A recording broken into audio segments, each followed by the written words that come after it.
थे आपका वक्त है प्राइम टाइम एक्सक्लूसिव का। मैं हूं आपके साथ आशा झा और आज देखिए वक्फ पर आर पार 25 में कितना असरदार। हालांकि ये सवाल जरूर बड़ा है कि मुसलमानों की नाराजगी का बिहार चुनाव पर क्या असर पड़ेगा, लेकिन नीतीश कुमार के रुख को देखकर लगता है कि उन्हें शायद इसकी कोई फिक्र नहीं, या फिर नीतीश कुमार के पास इस नुकसान की भरपाई के लिए प्लान बी मौजूद है। दरअसल कल यानी शनिवार को नीतीश कुमार को किशनगंज में बड़ा नुकसान पहुंचा। पार्टी के कद्दावर नेता और बड़े मुस्लिम चेहरे मास्टर मुजाहिद आलम ने अपने सैकड़ों समर्थकों के साथ जेडीयू से इस्तीफा दे दिया। आज किशनगंज में ही, जो बिहार में सबसे बड़ी मुस्लिम आबादी वाला जिला है, वक्फ कानून को लेकर एक बार फिर सरकार के खिलाफ हल्ला बोल हुआ। लेकिन सबसे अहम सवाल यह है कि वक्फ को लेकर सुप्रीम कोर्ट में चल रही सुनवाई पर क्या किसी पक्ष को भी भरोसा है, क्योंकि ना विरोध प्रदर्शनों का सिलसिला थम रहा है और ना सुप्रीम कोर्ट पर हमलों की बौछार। देखिए,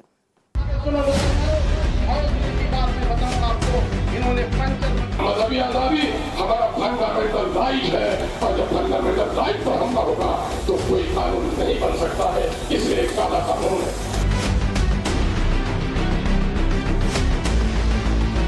इनके नजरिए में नफरत है, ये नफरत की सियासत करते हैं। हमको ये काला कानून नहीं चाहिए और ये बात सरकार तक भी पहुंचेगी। इस कानून को रोकने के लिए लड़ाई जा रही है कि भाई यही एक मकसद है। हम अपनी जान भी देने को तैयार हैं अगर हमारी जायदाद को कोई लेना चाहता है। जो चीज आइन और संविधान के खिलाफ है वो चीज हमारी हलक के नीचे नहीं होती। वक्फ संशोधन बिल आया, संसद से बिल पास हुआ, राष्ट्रपति की मंजूरी से कानून बना, लेकिन वक्फ को लेकर विरोध खत्म नहीं हो रहा, क्योंकि इसी साल बिहार में विधानसभा चुनाव, तो इस बिल को लेकर ज्यादा विरोध प्रदर्शन बिहार में ही दिखाई दे रहा है। बिहार के किशनगंज जिले में रविवार को वक्फ बिल के विरोध में मुस्लिमों का महाजुटान हुआ। बड़ी संख्या में मुस्लिम वर्ग के लोग यहाँ इकट्ठा हुए, जिन्होंने इस बिल के खिलाफ अपनी आवाज बुलंद की। मुस्लिमों के इस विरोध प्रदर्शन में कई मुस्लिम संगठनों के अलावा राजनीतिक दल भी शामिल हुए। वक्फ बोर्ड में गैर मुसलमान और हिंदू बैंक एक्ट के मुताबिक उनके कमेटियों में मुसलमान नहीं हो सकता, तो ये कानून के मुनाफी है, आइन के हिंद के मुनाफी है, इसलिए ऐसा कानून बनाने का किसी को हक नहीं होता। ये मौका नहीं है कि पूरी वजाहत की जाए। दफा 19, 25, 26, 29, 30 जो मजहबी आजादी, मजहबी इदारों को चलाने की आजादी, जो अपने मन के मुताबिक, अपने मजहबी अकायद के मुताबिक इदारा चलाने की आजादी देता है, ये कानून उन तमाम तरजीहों को सर्व करता है। आपके पास बेरोजगारी पर कोई जवाब नहीं था, भुखमरी पे कोई जवाब नहीं है। आपके पास आय की असमानता का कोई जवाब नहीं है। अमीर इतना अमीर क्यों होता जा रहा है और गरीब दिन ब दिन गरीब क्यों होता जा रहा है, इसका जवाब नहीं है। तो जवाब कहां ढूंढा जाए? एक ऐसा कानून लाओ जिसमें उलझा दो। मैं यकीन के साथ कहता हूं, इनकी कोशिश थी कि ये हिंदू मुसलमान हो जाएगा, तारीफ की जा रही इस मुल्क की मिट्टी की, इसने इसे हिंदू मुसलमान नहीं होने दिया। वक्फ कानून के खिलाफ बिहार के सबसे ज्यादा मुस्लिम आबादी वाले जिले किशनगंज का पारा गरमाया हुआ है। किशनगंज शहर से सटे लहरा चौक के पास मैदान में मुस्लिम समुदाय के लोगों का महाजुटान रविवार को हुआ। वक्फ प्रोटेक्शन मूवमेंट किशनगंज के बैनर तले इस जनसभा का आयोजन हुआ, जिसमें बड़ी तादाद में मुस्लिम समुदाय के लोग जमा हुए। All India Muslim Personal Law Board, Jamiat Ulemae Hind Kishanganj, जिला जमीयत अहले हदीस किशनगंज, इमारत शरिया, मजलिसे एहरार ए इस्लाम बिहार, इसके अलावा कई संगठनों से जुड़े नेता और उलेमा मौजूद रहे। प्रदेश के मुस्लिम बाहुल्य जिले किशनगंज की राजनीति इस समय गरमाई हुई। किशनगंज में जेडीयू के जिला अध्यक्ष और पूर्व विधायक ने अपने कई कार्यकर्ताओं के साथ इस्तीफा दे दिया। वहीं वक्फ कानून को लेकर अलग अलग बैठकें भी जिले में हो रही। रविवार को हुए महाजुटान में मुस्लिम संगठनों ने अपनी 4 मांगे रखी। वक्फ संशोधन अधिनियम 2025 को तत्काल प्रभाव से वापस लिया जाए, वक्फ संपत्ति की स्वायत्तता को बरकरार रखा जाए, मुस्लिम पर्सनल लॉ में किसी भी प्रकार के सरकारी हस्तक्षेप से बचा जाए, मुस्लिम समुदाय संवैधानिक और धार्मिक अधिकारों की सुरक्षा सुनिश्चित की जाए। वक्फ औकाफ के जायदाद में सिर्फ मुसलमानों की जायदाद नहीं, उस जायदाद में मेडिकल कॉलेज हैं, LKG स्कूल्स हैं और यूनिवर्सिटीज़ भी हैं, जिसमें मुसलमान अगर 15% पढ़ते हैं तो 85% नॉन मुस्लिम लोग भी पढ़ते हैं। तो जाहिर सी बात, अगर ऐसे हालात में अगर ये बंद हो जाते हैं तो हमसे ज़्यादा नुकसान उनको होगा। इसलिए मुझे उम्मीद है हम सब कौम, हमारी जमात जो है, जो सेकुलर मिजाज के लोग हैं, सब एक प्लेटफॉर्म जमा हो चुके हैं। इंशाअल्लाह मुझे उम्मीद है कि ये कानून वापस सरकार को लेना पड़ेगा, बेबस होना पड़ेगा। किसान बिल जिस तरह से वापस हुआ, इस तरह से भी वापस हुआ। इस काले कानून असंवैधानिक तरीके से जो पास किया गया, जिसमें आर्टिकल जो हमारा फंडामेंटल राइट्स है, आर्टिकल 14, 25, 26 का वायलेशन है, और सुप्रीम कोर्ट ने खुद 3 जजों की खंडपीठ ने खुद सरकार की नींद हराम कर दी और उन्होंने खुद इसके विभिन्न बिंदुओं पर सवाल खड़ा किए। किशनगंज में वक्फ बिल के खिलाफ मुस्लिमों के महाजुटान की एक खास वजह नहीं। दरअसल बिहार का किशनगंज ऐसा जिला है जहां हिंदुओं से ज्यादा मुसलमानों की आबादी है, इसलिए यहां प्रदर्शन से संदेश दूर तक जा सकता है। साल 2024 में किशनगंज में मुसलमानों की आबादी 14,18,000 थी, जबकि इसी जिले में हिंदुओं की आबादी 5,55,000 है। वक्फ संशोधन बिल पर जब जेडीयू ने समर्थन दिया था, तब जेडीयू के कुछ मुस्लिम नेताओं और बिहार के धार्मिक मुस्लिम संगठनों ने मुख्यमंत्री नीतीश कुमार के समर्थन पर नाराजगी दिखाई, जिसका असर अब दिखाई भी दे रहा है। अब तक जेडीयू से 17 मुस्लिम नेता इस्तीफा दे चुके हैं। माना जा रहा है जदयू को वक्फ बिल पर समर्थन की वजह से विधानसभा चुनाव में मुस्लिम वोटों का नुकसान उठाना पड़ सकता है, लेकिन इस चिंता से बेपरवाह मुख्यमंत्री नीतीश कुमार लगातार मुस्लिम समाज के हितों के लिए काम करने में लगे हुए हैं।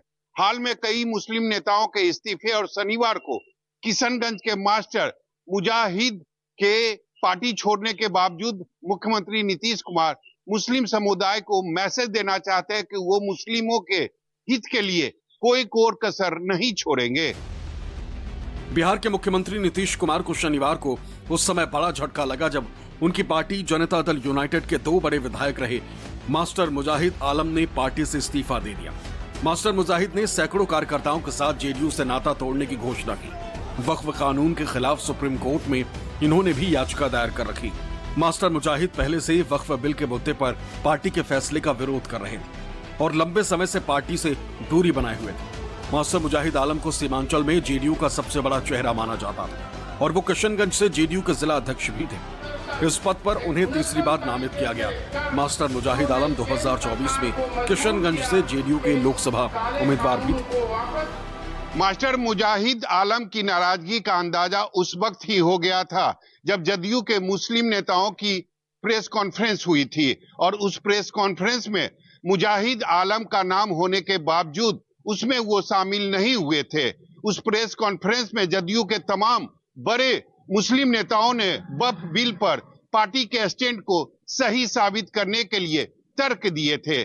तब कई लोगों की राय थी कि पार्टी के इस स्टैंड से असहमत होते हुए भी मजबूरी में उसके समर्थन में दलील देनी पड़ी थी।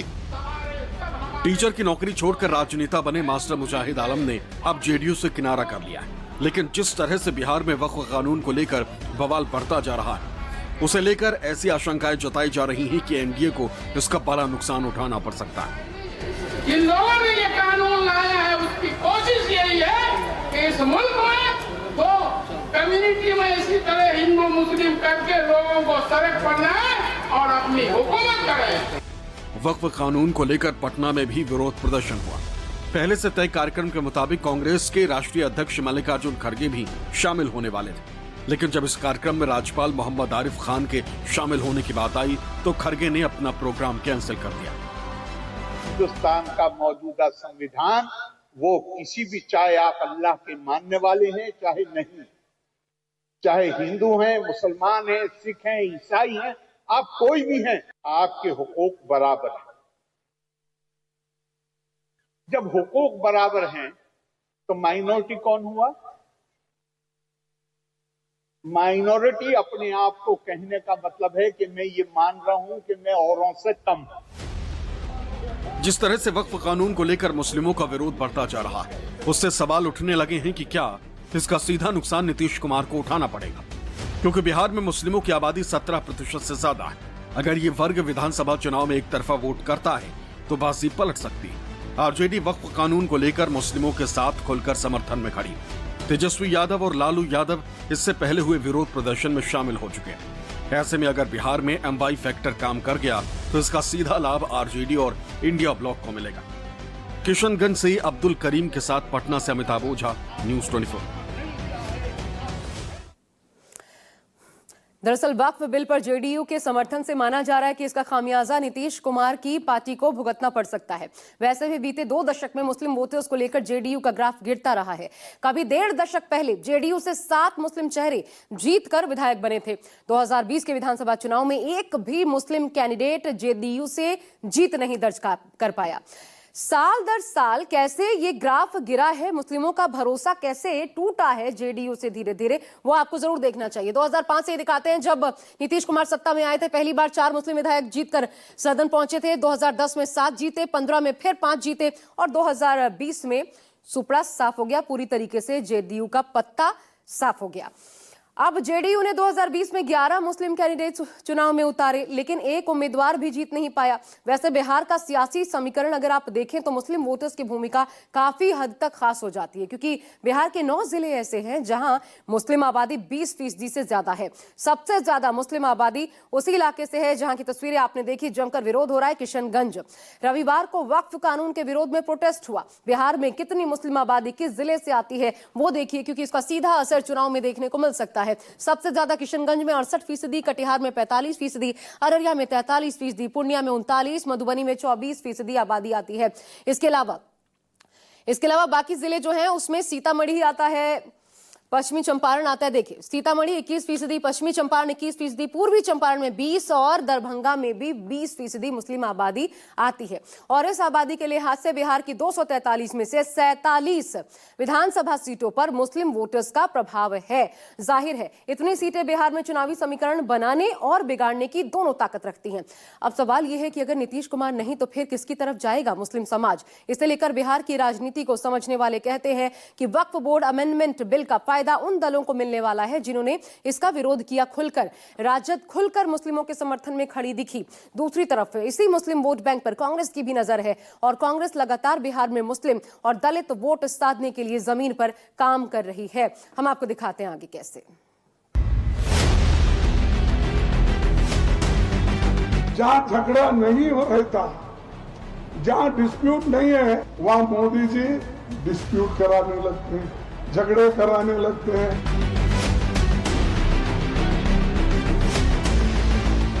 आरएसएस और बीजेपी ये गरीबों के दोस्त हो नहीं सकते।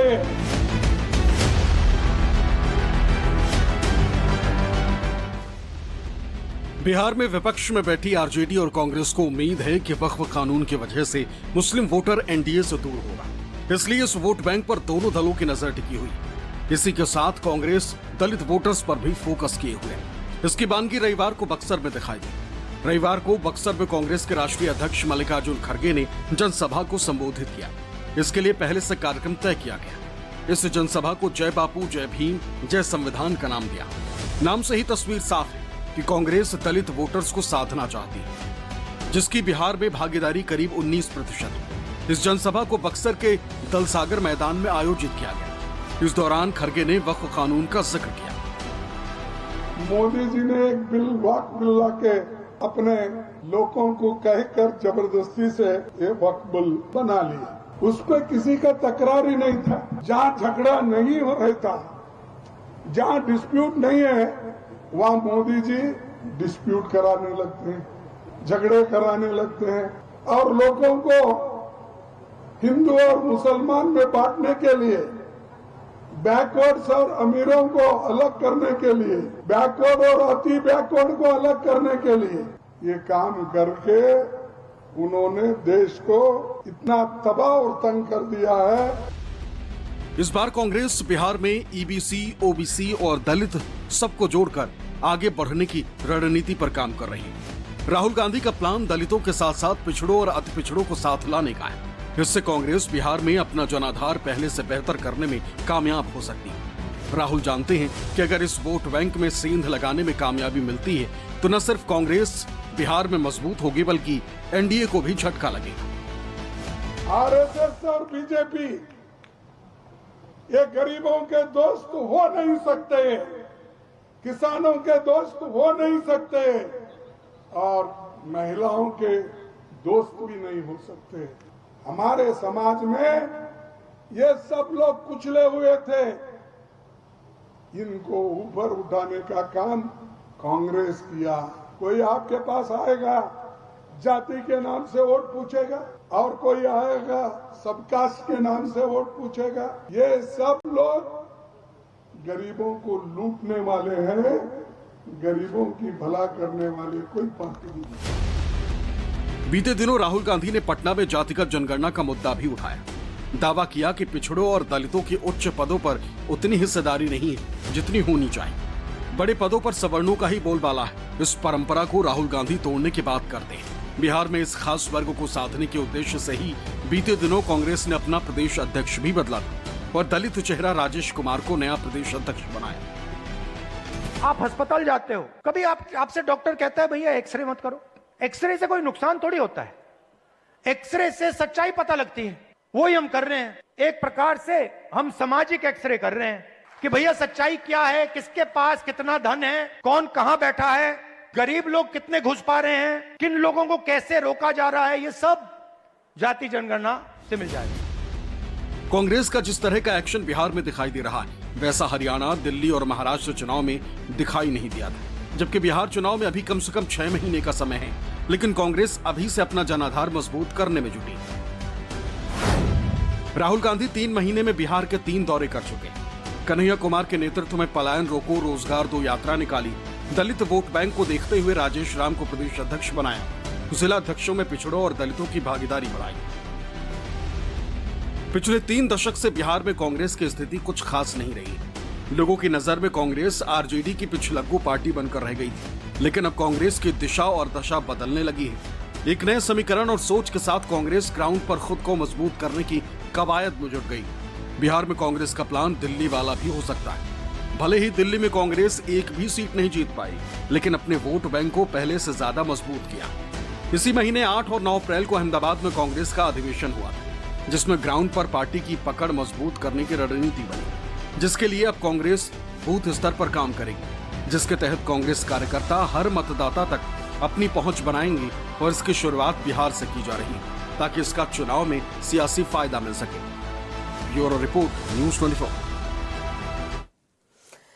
बीते 4 चुनाव में कांग्रेस के लिए नतीजे ज्यादा अच्छे नहीं रहे। हालांकि इस बार कांग्रेस बदली हुई स्ट्रैटेजी के साथ मैदान में दमखम आजमाने की तैयारी में है। इन तैयारियों के बीच चुनौतियां भी कम नजर नहीं आती है। एक एक करके वो चुनौती मैं आपको गिनवाती हूं। कांग्रेस की चुनौतियां देखिए क्या है। सबसे पहली चुनौती तो गठबंधन के लिए तेजस्वी की शर्त को मानना, और इसकी सबसे पहली परीक्षा होगी 70 सीटों पर दावा। उसमें भी वो सीटें हासिल करना जहां कांग्रेस को अपनी जमीन मजबूत नजर आती है, और सबसे कड़ी परीक्षा गठबंधन के लिहाज से यहीं पर होने वाली है। दूसरी देखिए, कन्हैया को चेहरे के तौर पर पेश करना। लालू यादव कन्हैया कुमार को तेजस्वी का कॉम्पिटिटर मानते हैं। एक असहजता है, लेकिन इसके बावजूद कन्हैया को पलायन रोको, नौकरी दो यात्रा की बागडोर देकर राहुल गांधी ने जताने की कोशिश की है कि कांग्रेस को इस बार कम आंकना भूल होगी। इसके अलावा तेजस्वी यादव को देखते हुए तीसरी चुनौती है, उनके साथ टकराव से बचना होगा कांग्रेस को, और यह संभावना बरकरार है। लोकसभा चुनाव में पप्पू यादव को हराने के लिए खुद पूर्णिया में तेजस्वी यादव ने डेरा डाला था, हालांकि इसमें असफल रहे और पप्पू यादव जीते। इधर अहमदाबाद में कांग्रेस के 2 दिवसीय राष्ट्रीय अधिवेशन में पप्पू यादव का दिया वो बयान याद कीजिए कि कांग्रेस राजद के साथ अपमानित, ह्यूमिलिएटेड महसूस करती है। रिश्तों को स्मूथ बनाए रखने के लिए इस चैलेंज से भी कांग्रेस को निपटना होगा। साथ ही साथ एक बड़ी स्थिति यह है विकट कि संगठन को मजबूत करना होगा। वो मजबूती कहीं ना कहीं खोती नजर आती है। लंबे समय से बिहार में कांग्रेस का संगठन काफी कमजोर रहा है, इस वजह से ज्यादा कुछ कांग्रेस हासिल नहीं कर पाई। अब कांग्रेस ने इसकी भरपाई मजबूत जिलाध्यक्ष बनाकर करने की शुरुआत की है। किसका असर कितना होगा ये चुनाव बताएगा। साथ ही साथ प्रभावशाली नेतृत्व का अभाव है कांग्रेस के भीतर। कांग्रेस के पास बिहार में ऐसा कोई करिश्माई नेता नहीं है जो राज्य स्तर पर जनता को एकजुट कर सके, और पार्टी के उभार के रास्ते में ये सबसे बड़ा रोड़ा दिखाई देता है। और साथ ही एक आखिरी बात ये कि जनता के मुद्दों पर फोकस जरूरी है। बेरोजगारी, पलायन, शिक्षा, ऐसे तमाम मुद्दे, प्रमुख मुद्दे जो बिहार के हैं, कांग्रेस की रणनीति और स्पष्ट संदेश प्रभावी नहीं रहे हैं। हाल के समय में पलायन रोको, नौकरी दो जैसे अभियानों से ये कोशिश जरूर हुई है, लेकिन इसे जन जन तक पहुंचाने में अभी काफी चुनौतियां सामने आना बाकी है। और इसलिए ये कहना होगा कि कांग्रेस कोशिश तो कर रही है, हालांकि बदली हुई परिस्थितियां भी हैं। बीजेपी खुद मान रही है कि कांग्रेस इस चुनाव झोला उठाकर चलने वाली पार्टी बनकर नहीं रहना चाहती, लेकिन क्या इन कोशिशों का फायदा होगा या राजद के सामने असल लड़ाई बीजेपी की ही होगी? इस पर कुछ भी कयास नहीं लगाया जा सकता, क्योंकि चुनाव कब कौन सी दिशा पकड़ ले इसकी भविष्यवाणी असंभव सी लगती है।